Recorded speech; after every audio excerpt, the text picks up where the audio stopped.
तो चलो शुरुआत कर लेते हैं आज के कुछ एक इंपोर्टेंट पॉइंट्स के साथ में जो आपको जानना जरूरी है, जो कि 1-2 नंबर के क्वेश्चन क्या डायरेक्टली बन जाते हैं यहां से, है ना।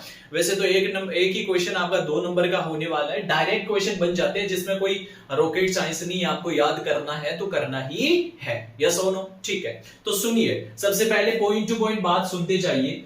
यहां पे आ जाता है सबसे छोटी प्रोकैरियोट कोशिका कौन सी है, इस प्रकार के सबसे छोटी, सबसे बड़ी, सबसे लंबी, सबसे मोटी, तगड़ी, इस प्रकार के क्वेश्चन बनते हैं ना। हाँ, इसके सारे के सारे पॉइंट में एक ही जगह पर लेकर के आ गया हूं, जिससे आपको किसी प्रकार की प्रॉब्लम ना हो, विभिन्न जगहों पर आपको ढूंढना ना पड़े, ये सही है या ये गलत है, सारी आपकी दिक्कत कंप्लीट हो जाएंगी यहीं पे। देखिए, तो सबसे छोटी जो प्रोकैरियोट कोशिका होती है वो कौन सी होती है, माइकोप्लाज्मा होती है। माइकोप्लाज्मा के लिए एक बात मैंने ऑलरेडी आपको बता दी थी कि भैया आपको जंतु कोशिका सबसे छोटी पूछ ले तो भी माइकोप्लाज्मा आ जाएगा। ये एक प्रोकैरियोट कोशिका होती है जो कि जीवित सबसे छोटी कोशिका होती है, यस और नो। ठीक है, और ये झिल्ली रहित होती है, भित्ति रहित होती है, कोशिका भित्ति नहीं होती है, हम ऑलरेडी चर्चा कर चुके हैं।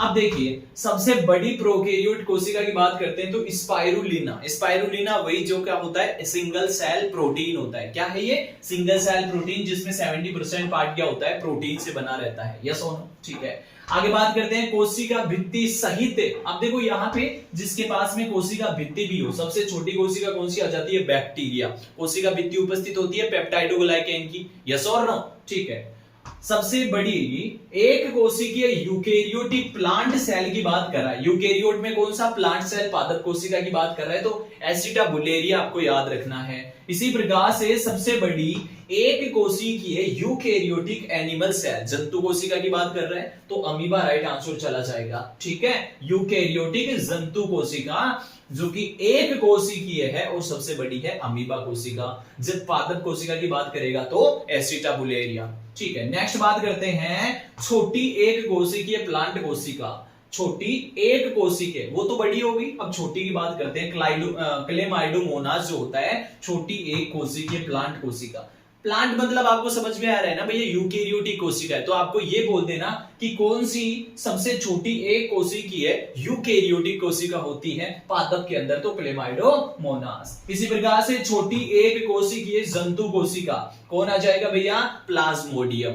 ओके, आगे देखिए, मानव में छोटी सेल कौन सी होती है भैया, आरबीसी कोशिका। रेड ब्लड सेल जो होती है ना, वो मानव के अंदर क्या होती है, सबसे छोटी कोशिका होती है। बात समझ में आ गई ना। ठीक है, ओके, यहां पे देखिए नेक्स्ट, मानव के अंदर सबसे लंबी कोशिका कौन सी आ जाती है, हमारी नर्व कोशिका, नर्व सेल यानी तंत्रिका कोशिका, यस और नो, जो कि अप टू 90 सेंटीमीटर के समथिंग होती है, इससे भी ज्यादा लंबी होती है। Clear clear. बहुकोशिकीय यूकेरियोटिक बड़ी सेल, बहुकोशिकीय यूकेरियोटिक बड़ी सेल की बात कर रहा है तो यहाँ पे क्या आ जाएगा, शुतुरमुर्ग का अंडा। अब की बार यूकेरियोटिक कोशिका की तो बात की है, लेकिन बहुकोशिकीय, तो क्या आ जाएगा यहाँ पे, यूकेरियोटिक कोशिका के अंदर सबसे बड़ी कौन सी आ जाएगा भैया, शुतुरमुर्ग का अंडा, जिसे कहते हैं ऑस्ट्रिच एग, यस और नो।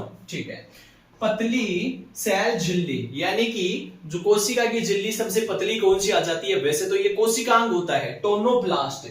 जो रिक्तिका होती है ना, रिक्तिका कोशिकांग होता है ना, वैक्यूल, उसकी जो कोशिका झिल्ली पाई जाती है ना, इसे क्या कहा जाता है, टोनोप्लास्ट कहा जाता है, जो सबसे पतली होती है। इसी प्रकार से एक दो और इंपॉर्टेंट बच जाते हैं, जैसे यहाँ पे देखिए छोटा कोशिकांग यदि आपको पूछ ले, सबसे छोटा कोशिकांग पूछ ले तो राइबोसोम आ जाएगा, जो कि झिल्ली रहित होता है। प्रोकैरियोट कोशिका में और यूकेरियोट कोशिका में दोनों में पाया जाता है, यस और नो। और बड़ा कोशिकांग पूछ ले तो न्यूक्लियस आ जाएगा, केंद्रक आ जाएगा, ठीक है, सबसे बड़ा आ जाएगा।